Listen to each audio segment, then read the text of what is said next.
Semakin jauh gua melangkah dalam kehidupan, semakin sadar gua akan satu hal, di mana pendidikan adalah salah satu cara terbaik untuk mengentaskan kemiskinan. Kenapa gua bisa bilang kayak gitu? Karena kalau misalnya kita observe, semakin baik kualitas pendidikan suatu negara, maka semakin tinggi negara tersebut memiliki peluang untuk menjadi negara maju atau developed countries. Sebaliknya, kalau misalnya negara tersebut tidak memperhatikan pendidikan, maka besar sekali peluang negara tersebut akan tetap stuck menjadi negara miskin atau juga negara berkembang. Di video kali ini, gue akan membahas salah satu pertanyaan utama, kenapa gue melanjutkan studi doktoral di Korea Selatan, sebuah hal yang mungkin tidak pernah gue pikirkan sebelumnya, dan salah satu pertanyaan terbesar yang akan dibahas di video ini adalah, is it worth it? Halo guys, nama gue Akbar. Saat ini gue sedang menyelesaikan studi doktoral di Seoul National University, jurusan Interdisciplinary in Technology, Management, Economy, and Policy atau TMAP. Nah, kalau misalnya teman-teman nonton video gue sebelumnya, gue juga baru menyelesaikan program Masters di jurusan dan universitas yang sama. Nah, jadi buat teman-teman yang pertama kali nonton video gue, jangan lupa untuk tonton video ini sampai habis dan juga subscribe. Mungkin teman-teman mengira bahwa gua atau orang-orang lain yang mempersulit pendidikan S3 atau doctoral degree adalah orang-orang yang akan menjadi dosen atau tenaga pendidik di suatu universitas atau lembaga pendidikan. Karena mungkin ini adalah salah satu perspektif yang berkembang di Indonesia ya, di negara kita, di mana orang-orang yang punya pendidikan S3 itu akan menjadi dosen atau tenaga pendidik. Well, sebenarnya hal ini bukan menjadi case gua karena memang gua belum memiliki keinginan untuk menjadi dosen atau pengajar. Mungkin lebih ke passion atau karena karir gua sebelumnya memang lebih ke arah industri gitu ya. Kalau misalnya kita melihat negara-negara atau orang-orang yang berasal dari negara-negara maju, contohnya negara Korea Selatan gitu ya, karena gua udah 2 tahun tinggal di Korea. Teman-teman gue yang lain yang berasal dari Korea atau mungkin contohnya dari negara-negara lain misalnya dari negara Europe atau negara maju lainnya. Kalau misalnya orang-orang dari negara maju ketika mereka mempersu S3 bukan berarti mereka akan menjadi dosen, tapi mereka memang mempersiapkan diri mereka untuk menjadi tenaga profesional yang punya kapabilitas saing yang tinggi. Hal ini karena kenapa? Karena mereka menyadari bahwa persaingan di masa kini dan di masa yang akan datang itu sangat-sangat ketat, sehingga dengan pendidikan yang lebih tinggi, kita punya perspektif baru, knowledge baru, dan juga daya saing yang lebih tinggi dibandingkan dengan orang-orang yang mungkin tidak mempersu pendidikan yang lebih tinggi tersebut. Terutama kalau misalnya kita punya keinginan untuk bekerja di negara maju. Dan kalau misalnya teman-teman tahu, mungkin negara Korea Selatan ini merdekanya hanya terpaut 2 hari dibandingkan dengan negara kita. Tapi kalau misalnya kita lihat development teknologi sekarang, di mana Korea Selatan punya merek-merek yang begitu prominent, world class products,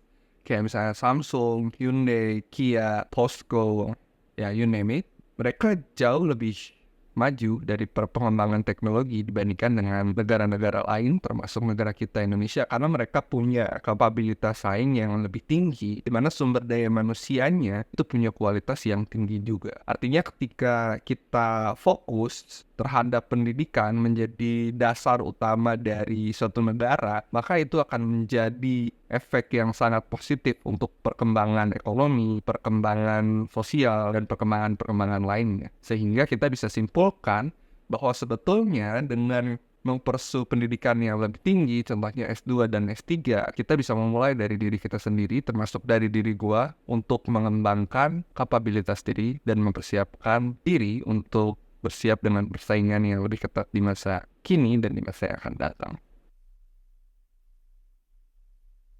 Perspektif berikutnya yang pengen gue bagi, mungkin gue akan approach dari sebuah sisi yang agak sedikit statistik dan matematika gitu ya. Dimana kalau misalnya per tahun 2024 ini, proporsi atau jumlah lulusan S3 orang Indonesia itu hanya sekitar 63.000 orang. Kalau misalnya kita bandingin dengan jumlah penduduk which is sekitar 270 sampai 280 juta, proporsinya tuh cuma 0,03%. Sekarang kita tambahin lulusan S2-nya. Lulusan S2 dan S3 ketika dijumlahkan proporsinya tetap kecil, yaitu 0,45%. Artinya proporsi ini baik itu S3 saja atau misalnya S2 dan S3 itu masih sangat kecil dibandingkan dengan negara-negara maju yang kita tahu, misalnya seperti Singapura atau mungkin negara-negara tetangga gitu ya, Thailand atau Malaysia, itu juga masih cukup ketinggalan. Kalau misalnya kita bandingkan dengan Korea Selatan, yang mana Korea Selatan itu memproduksi sekitar 10.000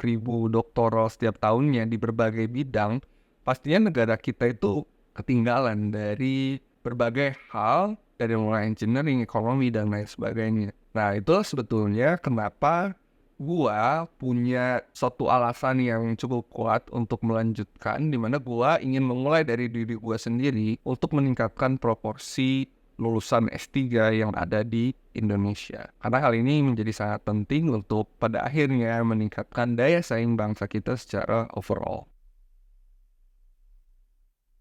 Tapi pada akhirnya ketika kita memutuskan untuk melanjutkan S2 atau S3, tidak ada yang bisa menjamin masa depan kita sebetulnya selain diri kita sendiri. Banyak ketakutan yang gue punya, kayak misalnya apakah ketika gue udah selesai S3, gue bisa mendapatkan pekerjaan yang layak di Indonesia, if the case gue pulang.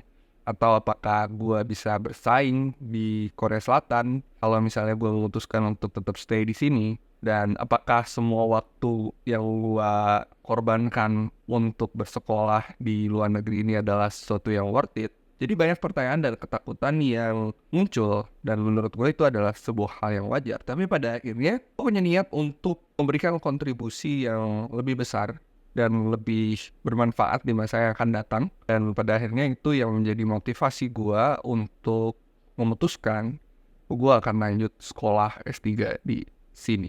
Dan kalau misalnya teman-teman sempat nonton video gue sebelumnya, di mana gue mention tentang defining your goals, enjoying the process, kemudian juga growth mindset, ini adalah salah satu cara untuk gue mewujudkan atau mengimplementasikan hal-hal yang ada di video gue sebelumnya. Nah, kesimpulannya ada 3 alasan kenapa gue memutuskan untuk melanjutkan pendidikan yang lebih tinggi ke jenjang S3. Yang pertama adalah improving myself. Yang kedua adalah gue juga ingin berkontribusi untuk peningkatan proporsi orang-orang Indonesia yang punya pendidikan tinggi. Dan yang ketiga adalah gue juga pengen berkontribusi dengan lebih besar di masa yang akan datang, baik untuk perusahaan nanti gue bekerja atau secara umum untuk bangsa Indonesia. Oke guys, gue berharap video gue tadi memberikan perspektif yang baru untuk teman-teman, dan gue berharap teman-teman juga bisa punya keputusan yang baik untuk melanjutkan pendidikan ke jenjang yang lebih tinggi, karena tentunya hal ini akan bermanfaat untuk diri teman-teman semua, keluarga, dan juga bangsa Indonesia secara luas. Mudah-mudahan video ini bermanfaat, dan sampai ketemu di video gue yang lain. Jangan lupa juga untuk tonton video gue yang lain, like dan juga subscribe untuk tetap mengembangkan channel ini. See you when I see you.